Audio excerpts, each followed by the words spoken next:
Hello there, everyone. I hope everyone is having a lovely night.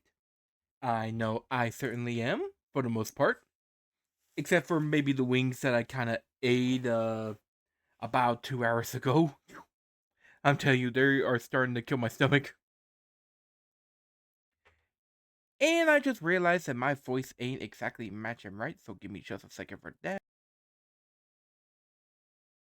Okay, how do I sound right here? There we go, that's more like it. But anyways, greetings creatures and humans alike.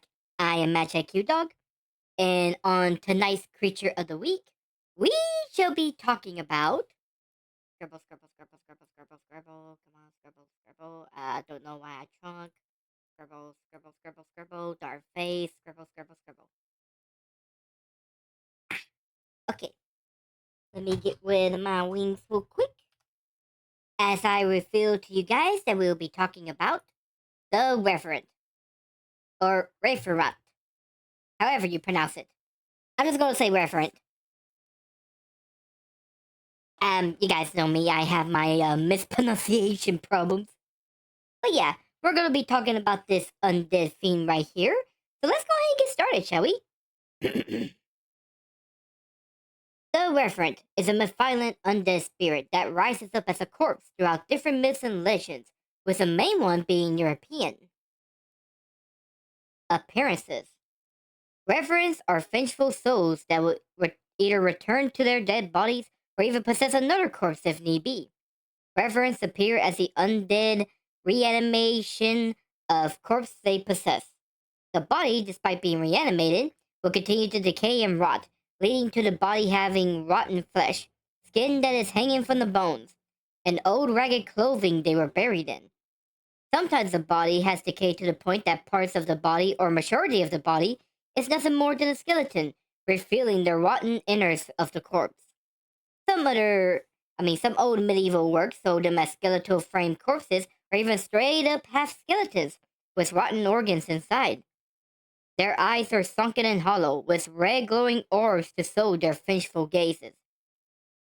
Their teeth are rotten, and they have jagged fingernails to cut you open. Maggots and worms are often feasting on the body, and the smell of death is always lingering on them. Other accounts mention of them being visible ghosts before they possess a dead body, indicating their wrathful presence. Roles in mythology. Reverends are the living dead in mythologies worldwide, but are mainly focused in European mythologies. Reverends started off as spirits with unsettled business and returned from the grave to meddle and harass the living while spreading diseases and misfortune. Later on, however, Reverends became spirit of a vengeful and hateful person that possesses their own bodies or others in some cases. These spirits are those who have died, who have been wronged or betrayed by another, those who were convicted for a crime they didn't commit, or those who died in horrible ways by another person, like, for example, murdered. When they rise up, they are driven by vengeance against the wrongdoer. They will seek out and find those who wronged them and deliver their own justice, which is normally just killing the person. Reverends are relentless in punishing their killers, and they will come after whoever done them wrong, no matter how long it takes or how far their targets are. Other times, however, a reverend will investigate their own cause of death, and even try to find a person to make them confess, or in rare cases, open a case to prove their innocence, showing a sign of their human intelligence and memories they kept. These reverends don't often fool with other people, often only hunting those they seek for revenge. Reverends may also rise due to other reasons, whether it be by their own actions or by others. Once they accomplish this and settle their business, they will return to the grave and move on to the next life. Other times, reverends are known as protectors of their family and look after them, although these are very rare cases. Reverends as a whole are known for hunting around the graves or nearby areas where they were once affiliated with in life, and they often spread diseases and chaos along the way. Reverends are even known for going after flesh and bone if hungry enough, making them kinda akin to modern zombies. This also makes the humans wary of reverends due to the possibilities of getting eaten. Excuse me, I had to burp. It is noted, however, that some Revenants can still eat human food despite not really needing to. These facts makes the Revenants more than just a walking dead. No, it makes them tortured souls seeking out their justice in order to quench their thirst for revenge. Other Revenants. Revenants are unique as they are spirits still possessing a corpse to walk around and take upon their vengeance. However, they are not the only undeads rising from their graves for vengeance or hatred. There are tales of other Revenant-like undeads across the world. In fact, we already discussed one previously on the Creature of the Week. And to start off this list is the Draugr, a Viking type of undead warrior Revenant who seeks out revenge, hated their own pitiful deaths, or even guarding their treasure fiercely. And by the way, the rest I may do mispronunciations and stuff, so please bear with me. Next up is the Gjenganger. They are Scandinavian versions of a Revenant, but more violent and dangerous to family and friends. Then there's the Haugbei, a type of Draugr from Norse who acts like a Revenant that hunt moats and tombs. The Langsuyar of Malay and Indonesia are head-detaching female undeads who are a mix of a vampire and Revenants. The Javanese Pocong, or Punkoi, Pancone. Anyways, these are shrouded covered ghosts that possess a corpse and try to get someone to free their binds and shrouds. The Hindu Vetala are vampiric spirits that possess corpses to target human prey. Slavic Fext are near invulnerable combative Revenants. They are soldiers who retain their intelligence but gain powers, making them badass fighting types. Germany's got the Nachzehrer. I'm sorry, I had to do that. Anyways, it's a zombie-like Revenant who consumes their own body and spread illnesses. Then there's the typical vampires of world myth. Now, vampires and Revenants are different kinds of undead, but both are corporal undeads that rise from their graves to harass the living. So both are kind of similar in a sense. And the most famous other type of undead that is like a Revenant is a zombie of voodoo practices. Although these zombies are more of a servant type that obeys their masters, undeads, instead of the Hollywood brain eaters. And there you have it. These undeads, whether a different kind of Revenant or a cousin of some sort, shows that Revenants are the only they aren't the only corpse rising from their graves. Yeah, there you go. It's a bit of a typo. Powers. The danger these undead poses were feared among the people of medieval times, and it's no wonder due to their powers and abilities they possess, like their bodies. Get it? Get it? Okay, let's start their list. First and foremost is their powers as the undead spirit. They are spirits who are capable of intangibility, possession, haunting, and other spirit powers. Then you also have their undead corpse body. Their bodies are already undead, which grant them a multitude of abilities. Resistance to weapons and attacks that could kill them, since they're technically already dead. Superhuman strength, endurance, senses, and other physical powers. And resurrection, which grants them an undying, near immortal body that don't sleep or really eat all that much, unless they want to. And of course, this body will not stop, allowing them to pursue their targets relentlessly. Next, they have the powers of disease and plagues, which they are known to bring forth illnesses which can kill people within a few days. They also seem to have shape-shifting powers, as they can shape-shift into animals like dogs. Other magical powers may include dark magic and flight in some cases. Finally, they are great punisher and tormentors, driven by an intense rage to bring forth justice. Along with this, they also have good combative skills that can go along with their punishment. And these, of course, can also cause great dread and induce fear to their victims by their mere presence too. All this makes the Revenant a truly fearful undead. Weaknesses. But Revenant does have a few weaknesses one can learn to use against them. First off, in the most simple case, it's not being their target of revenge. Mr. Shax. They are your great, great, great, great grandmama. And by the way, welcome to the stream. Let's see. So basically, the most simple case is not being their target of revenge. As long as you aren't the cause of their death or betray them, you won't be the main target of their rage. Although reverence may attack people in their way. Another weakness is reverent graves. Mm-hmm. Now, this isn't a type of grave for reverence. This is just a term used when people of medieval times believed to have identified those believed to be a reverence and used a multitude of methods to keep reverence in their graves and prevent them from rising back up. I'll pretty much talk about that later on in a bit. And yes, I am having a lovely night. What about you? Let's see. Now, next up is trying to destroy their bodies. Since the spirit is possessing a corpse, destroying the corpse is the best option of getting rid of them. Of course, it's a step-by-step method. First, you pretty much got to destroy the heart by either burning it or running a stake through it. Secondly, decapitating and dismembering the body into pieces.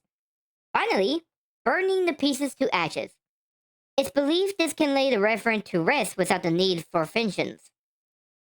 Another weakness may include salt, since salt protects from evil forces. Silver may also help out in protections. Running water, since running water acts as a barrier against unholy beings, which also includes vampires. And daytime, since reverends seem to mainly come out at night. Of course, one way to truly get rid of them is to let them take their revenge so they can finally rest. Although this isn't a good method if you're the one being targeted, of course. I'm glad it's going good for you. And by the way, I hope you enjoyed this because we are actually going to get to a very unique portion that's also a little bit based on history too. And that is reverent graves. Throughout medieval times, they fear reverence as much as werewolves and vampires.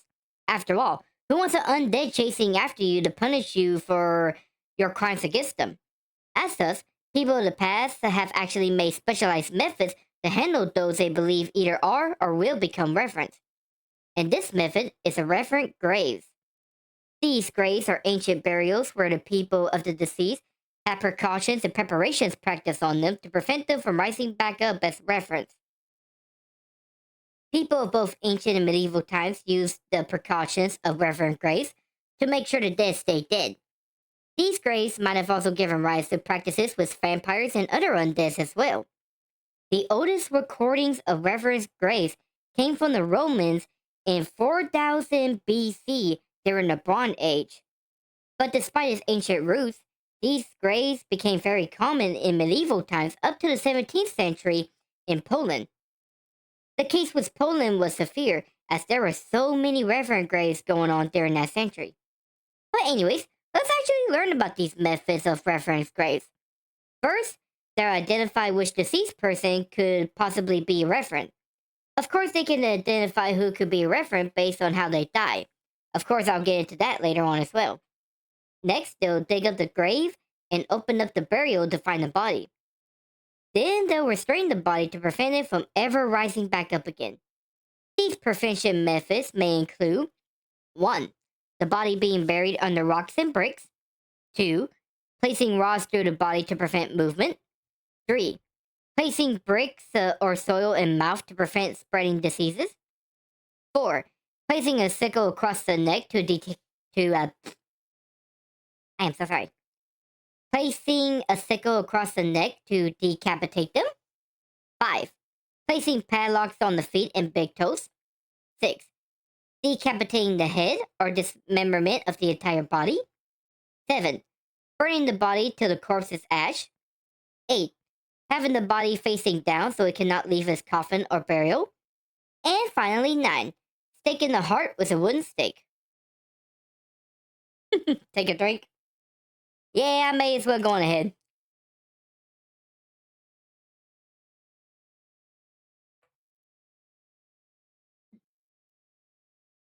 Excuse me? But yeah, I don't know why my mouth has kind of got like watery and stuff. I think that might be because of the wings that I ate a while back ago. Um, kind of, kind of making my mouth watery, you know. But anyways, these methods are pretty much the best. These methods are the best examples of reverent grace being performed. And with that, we go ahead and get rid of that and go on to resurrections. However, despite the many methods and grace practices, it doesn't stop everyone. Oh my goodness gracious! Blah blah blah blah blah. Okay, there we go. It does not stop every reverend, as some circumstances lead to reverence risings not out of graves and burials, but out of wherever they died. So that begs the question: what are the right circumstances to allow a deceased to rise back up and reanimate as a reverend? Luckily for us, there are reasonings as to why they will resurrect. And there is a lot of resurrection methods a reverend will partake. And while there are many ways one can resurrect, the most common of these includes 1. An improper burial. 2. No burial at the slightest. 3. The body being handled badly. 4. A curse being placed. 5. Jealousy of those who are living. 6. Sinful life. 7. Unsettled business. 8. Maybe I shouldn't have typed that down, but out of foreign existence. How about that? 9. Murdered. 10. Betrayals that led to death. 11. Done wrong in life and seeking revenge, which this one happens to be very common. Oh, it got cut out. Shit. Anyways, 12. Framed for a crime and sentenced to death. And 13. Wicked attentions to their family and friends. So yeah, there are other methods for resurrection, but these are the most common kinds, with a lot of these reasons leading to a reverend seeking out revenge. Alright, famous reference. With how infamous these undeads are, you can imagine a few named reverends that might have created their own legends. And yep, you're correct. There are famous and well-known reverends who have made their own tales and spread their own horrors in areas. I will say though that these reverends don't actually have their names because they kind of got lost into time, but the stories that are told by the famous people who recounted the tales have spread their stories in literature and writing. And here are these famous references from legends. First off are the two references told by William of Newburgh. Through William's retelling, there were two different references that has caused trouble to the people. The first one was that of a wicked man that fled from York. He remarried but suspected her of cheating and caught her in the act, but he fell to the floor. Drop it like I said. Anyways, he fell to the floor and wounded himself, which caused him to die a few days later. Which, honestly, that would suck. Anyways, he returned as a vengeful reverend, where he started haunting the town and killed many people. The man had enough and dug up the reverend grave to take the body out. They then made a funeral pyre, torn out his heart, and burned the reverend completely. William's other reverend is of a woman's husband who passed away.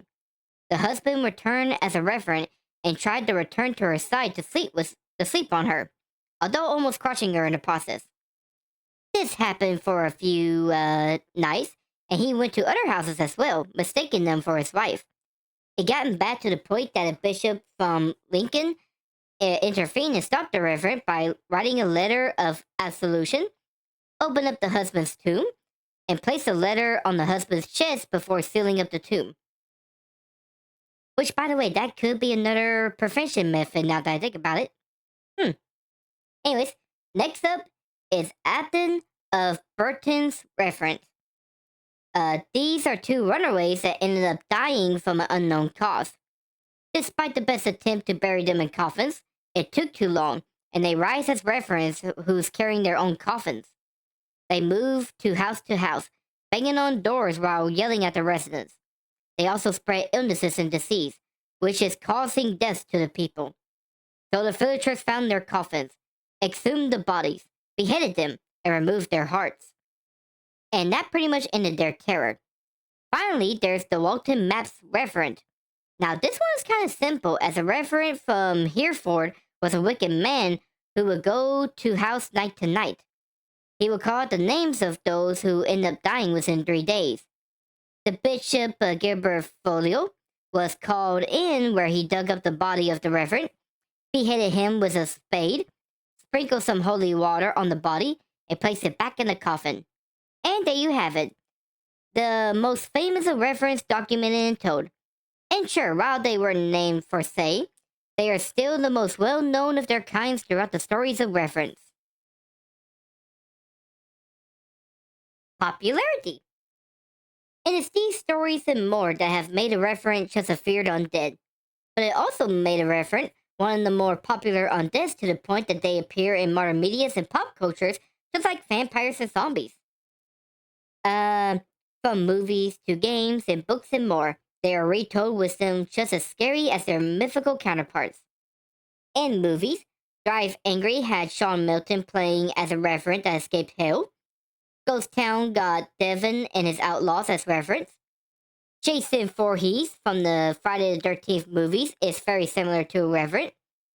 The Midnight Hour had multiple undeads, from vampires, zombies, and even Revenants. Tomb of the Blind Dead had medieval knights reanimated after they were hanged for their crimes and came back as Revenants, although they are blind due to crows eating their eyes. And of course, there is a Revenant movie. Now, while the character didn't die and became the undead, the fact that he came back from a near-death experience and went after those that try to kill him is very on point for the undeads. Well, I am sorry about that. Anyways, with TV series, the Korean All of Us Are Dead, while mainly being a zombie-based series, it had characters that were more like Revenants than zombies. Game of Thrones had a Benjen Stark, who was actually an undead. Less Revenant had Revenants trying to return to their normal lifestyles. Supernatural had a Revenant girl in the episode Children Shouldn't Play with Dead Things. Oh, thank you. Yeah, I had to spend like the whole week gathering all this information and then putting it on here. In fact, that was kind of the reason why I was kind of late doing my stream. I was supposed to start this thing an hour ago. But anyways, Ghost Whisperers had the Step-ins, who are similar to Revenants. And Tales from the Crypt had some reference in their episodes too. In cartoons, Slade in Season 4 of Teen Titans 2003 became a Revenant like undead serving Trigon until he regained his mortal life. And the Bombi from DuckTales 2017 had him going after the richest person in the world to kill them unless they humbled themselves. For anime and manga, some of the previous number ones from Claymore became Revenant like. Andy from Undead Unluck got resurrection powers like a Revenant. Well, and the fact that he can't die normally. And by the way, I kind of saw their short movie that they had, the Winter Arc. It was actually pretty good. Anyways, sorry, got distracted by anime. Silver Fool Buster of Fairy Tale was a Revenant. JoJo's Golden Wind and Stone Ocean had a few Revenant-like characters, like Bruno Bucerati. Katatsu is able to raise up Revenants from the Kurosagi Corpse Delivery Service. And Sid Barrett of Soul Eater is a Revenant. With video games, Dark Soul has you as a Revenant character. Elder Scrolls 2 got the character Acelip, Aesllip, as a Revenant. So he's also like a Draugr too. Plus got Caleb as a Revenant who's after the kebab. Mortal Kombat has a Scorpion, who came back as a Revenant like Undead to face off against Sub-Zero. Baldur's Gate got a Revenant who's sealed in the Valley of the Tomb that the player can interact with. Dragon Age got them as boss level enemies. And in War of Warcraft, they are known as a Forsaken. Other characters that are referenced or Revenant-like included Brandon Heath from Gungraves, the hero Chase of Legend of Zelda Twilight Princess, George Marston in Red Dead Redemption Undead Nightmare, Ethan Winters in Resident Evil Village, Darth Revan in Star Wars The Old Republic, and Charlie Nash in Street Fighter V. They even appear in tabletop games like D&D and D20 Modern. For books, American Gods by Neil Gaiman, Shadow's wife becomes a Revenant. Bruce Confields, oddly enough, got the young Brian Griffin. Anyways, Brian as a head-carrying Revenant after he was executed and came to the king to stop the war. In Fablehaven by Brendan Mull, a Revenant is a guardian of a dangerous area in the story. Elemental Masters by Mercedes Lackey got referenced as incorporeal spirits that are so vengeful they cannot think normally. I think I might have misspelled the author's name on this one, but Bava Dois. Anyways, the book is Styx. The book's got the detective Styx that came back as a Revenant to pursue his target that killed him. Portland Town by Rob DeBorge, a Revenant, and main character is known as the Hangman, and he's after his gun that was taken and wanting to get some payback too. And finally, a Revenant by Amy Plump have Revenants as attractive undeads with the main heroine falling in love with one. Even in comics books, there are references like Wonder Woman, Black Lantern Corps, 1996 Tempest, and so on. Let's see, they also appear in songs like Drink Was a Living Dead by Ghost Town and The Martian by Sound Horizons. With Theata, the play When We Dead Awaken, the character Irene said to come back to life as a Revenant. But the play makes you question whether she was a living dead or just insane. Give me a second. Whew. Okay, there we go. The podcast, The Storage Papers, had an episode of a Revenant farmer coming back to scare people off his farm and land. And finally, there was even a Canadian workplace commercial where people died but came back to explain there was no accident at the workplace. Yeah, I know that one's a little messed up. And finally, to wrap everything up in the conclusion. The rage of the dead that knows no bounds will rise up again to haunt the living. Whether they seek their revenge, want justice for the crimes against them, or just to torment the living, they will use their intelligence and their arsenal of powers to deliver their own act of justice. And no matter what preventions you may take in their graves, or know how they resurrect, it will not stop them from coming. So make sure you aren't the target of their vengeance. Otherwise, you will fall victim to the wrath of the Revenant. And there you go. That's pretty much the Revenant. So, what do you guys think of these undeads? Do you think that they deserve the justice that's been denied to them? Do you think that the Revenant graves are kind of spread out everywhere? Would you like to fight one in combat? Let me know in the comment section whenever I load this up on YouTube. And that pretty much includes this creature of the week.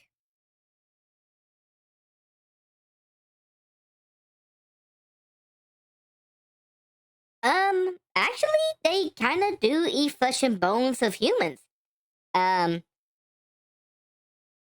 they're kind of like zombies in a sense. Just keeping their human intelligence and the fact that they are driven by revenge. So they're actually way more scarier than zombies now that I think about it. So yeah, they're actually really unique undeads, that's for sure. Is there anything else that you like about them, Mr. Shax?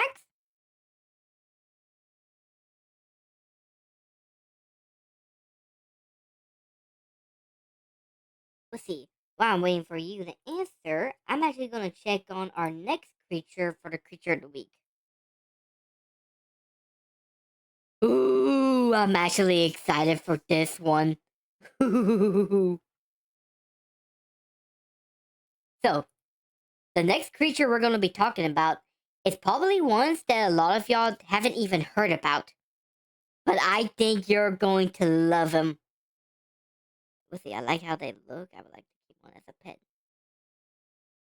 Well, I would think it would be hard to keep one as a pet, considering the fact that they will just keep going after the wrongdoer that done them wrong no matter what.